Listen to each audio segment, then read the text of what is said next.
बोलो जयकारा बोल मेरे श्री गुरु महाराज की जय। बोलो सच्चे दरबार की जय। गुरुमुख प्रेमियों जय सच्चिदानंद। बड़ी सुंदर सा सत्संग है श्री आनंद गीता का।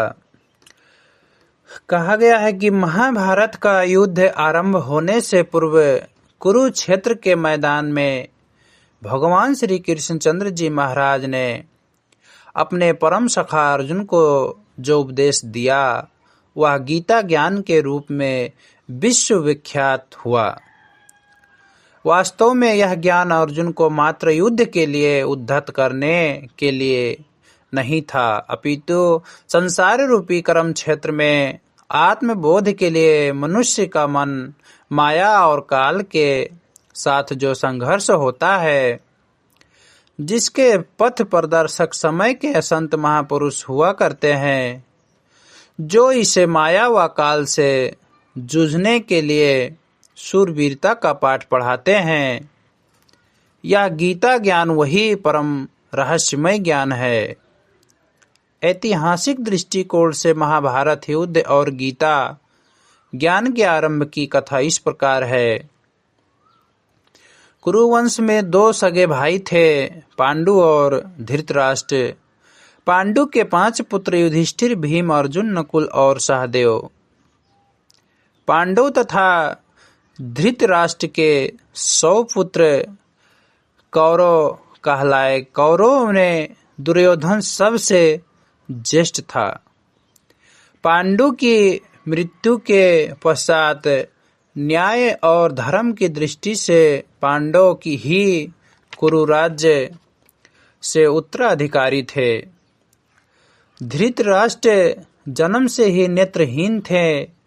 वे न्याय और नीति के ज्ञाता तो अवश्य थे, परंतु पुत्र दुर्योधन के मोहवश उसकी कुटिल चालों को रोक पाने में असमर्थ थे।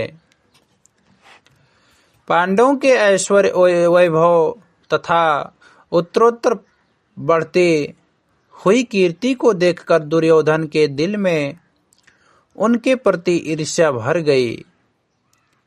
उसने हर संभव यत्न से, चाहे वह अनीतिपूर्ण ही था, उस राज्य को हथिया लिया और पांडव को मृत्यु के घाट उतारने का प्रयास किया। राज्य के मध्य में चूर होकर उसने पारस्परिक संधि को मानना भी अस्वीकार कर दिया। पांडव के 12 वर्ष वनवास तथा 13वें वर्ष अज्ञातवास के पश्चात धर्मनायक भगवान श्री कृष्णचंद्र जी ने जब उनमें संधि कराने का प्रयास किया तो दुर्योधन ने उसको भी ठुकरा दिया। उसने सोचा कि पांडवों के पास मुझ जैसी बलशाली सेना तो नहीं है, इसलिए संग्राम में इनको परास्त कर निष्कंटक राज्य करूंगा। अतः उसने पांडवों को चुनौती दी कि युद्ध के लिए मैं सुई की नोक के बराबर भी भूमि न दूंगा। तब इस संग्राम को अत्यावश्यक जानकर भगवान श्री कृष्णचंद्र जी महाराज ने पांडवों को युद्ध करने के लिए उद्यत किया। महाभारत का युद्ध क्या है तथा आध्यात्मिक दृष्टिकोण से इसका वास्तव रहस्य क्या है और इसे धर्म युद्ध क्यों कहा गया है, इसके विषय में संत सत्पुरुषों ने इस प्रकार वर्णन किया है। जीव रूपी अर्जुन जब संसार रूपी कर्म क्षेत्र में मन और माया के अधीन होकर अपने वास्तविक स्वरूप और कर्तव्य कर्म को पूर्णतया भूल जाता है, तो मन की असुरी शक्तियां काम, क्रोध, लोभ, मोह, अहंकार, ईर्ष्या, राग, द्वेष और तृष्णादिक इस पर अपना आधिपत्य जमा लेती है और आत्मा को जन्म जन्मांतर तक 84 लाख योनियों के चक्कर में उलझाए रखने को उत्कृष्ट रहती है। वास्तव में तो आत्मा नित्य सुख का भंडार है, परंतु मन माया के अधीन होकर मनुष्य यह जान नहीं पाता कि वह सुख के भंडार तक कैसे पहुंच सकता है और किस प्रकार सुख की प्राप्ति कर सकता है। समय के संत सत्पुरुष ही उसे उस नित्य सुख को प्राप्त करने, असत्य पर विजय पाने तथा मन की दासता से विमुक्त होने का मार्ग बतलाते हैं, जिसमें मन और माया की आसुरी शक्तियों के साथ जीव साधक का जो संघर्ष होता है वही आध्यात्मिक दृष्टि से धर्म युद्ध या धर्मयुत संग्राम है। गीता में अनेक प्रकार से इस ज्ञान का वर्णन किया गया है और भगवान श्री कृष्ण चंद्र जी महाराज ने अर्जुन को वास्तव में इसी रहस्य का ही बोध कराया है। समरस्थल पर कौरवों और पांडवों की सेनाएं एक दूसरे के सम्मुख आकर खड़ी हुई। अर्जुन ने भगवान श्री कृष्ण चंद्र जी से, जो कि युद्ध में उसके सारथी थे, प्रार्थना की कि रथ को दोनों सेनाओं के मध्य में ले चलिए, ताकि मैं भी विपक्षी दल के योद्धाओं को भली प्रकार देख सकूं कि मुझे किस किस के साथ युद्ध करना है। अर्जुन के ऐसा कहने पर श्री भगवान ने रथ को दोनों सेनाओं के मध्य में जा खड़ा किया। अर्जुन की दृष्टि जो ही सामने खड़े अपने संबंधियों माननीय भीष्म पितामह एवं पूजनीय द्रोणाचार्य जी पर पड़ी, तो उन्हें देखते ही उसकी बुद्धि चकरा गई और मोह ने उसको अपने जाल में आड़े हाथों ले लिया। उसने सोचा, वह यदि मैं इन सब स्वजनों को मारकर राज्य सुख वैभव प्राप्त कर भी लूं तो कौन सा श्रेय अथवा कल्याण होगा।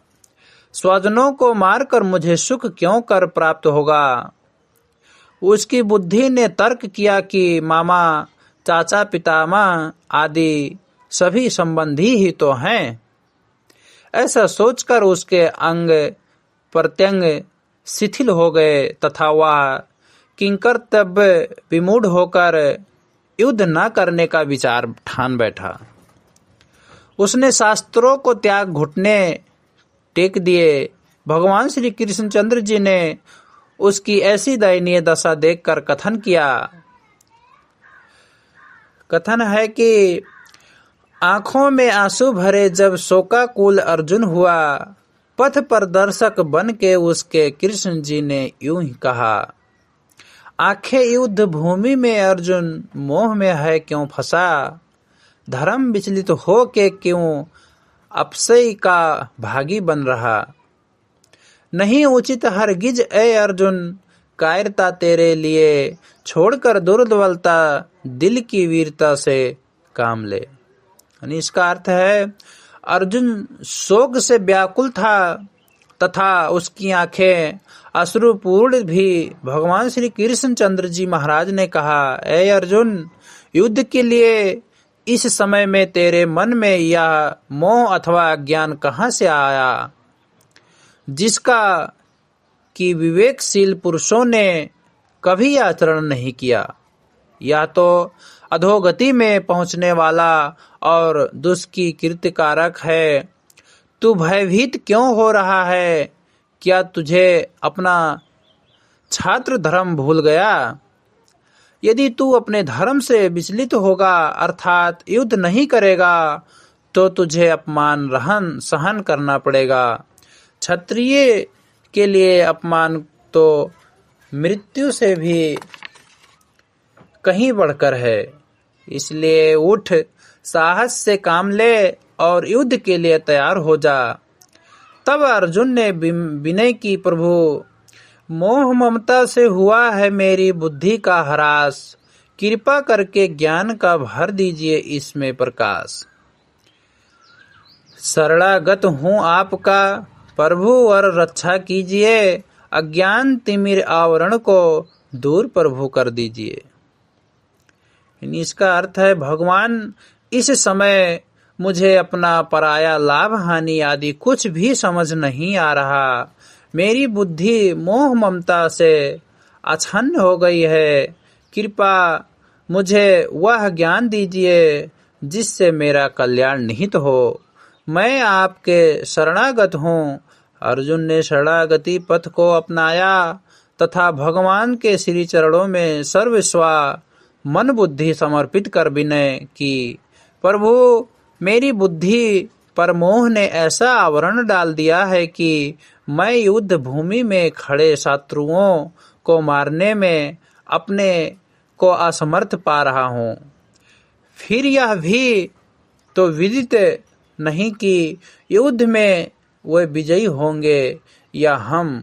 मुझे तो इस विजय में यदि 3 लोक का राज्य भी प्राप्त हो जाए तो भी ऐसा प्रतीत होता है कि मुझे सुख कदापि न उपलब्ध होगा, क्योंकि विजय से प्राप्त समस्त भोग ऐश्वर्य रुधिर युक्त होंगे।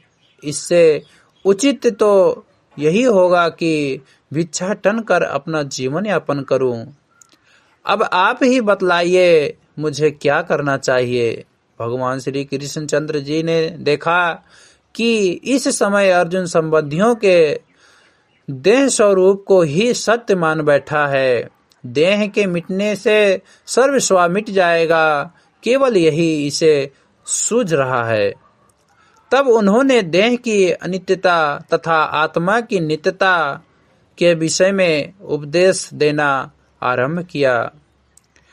उन्होंने फरमाया, कुमार युवा वृद्धा अवस्था रूप बदलते जिस तरह देह भी होती परिवर्तित, अन्य देह में इस तरह भिन्न भिन्न शरीरों में जब आत्मा ही व्याप्त हो, धीर पुरुष मोहित न होते, अन्य देह जब प्राप्त हो।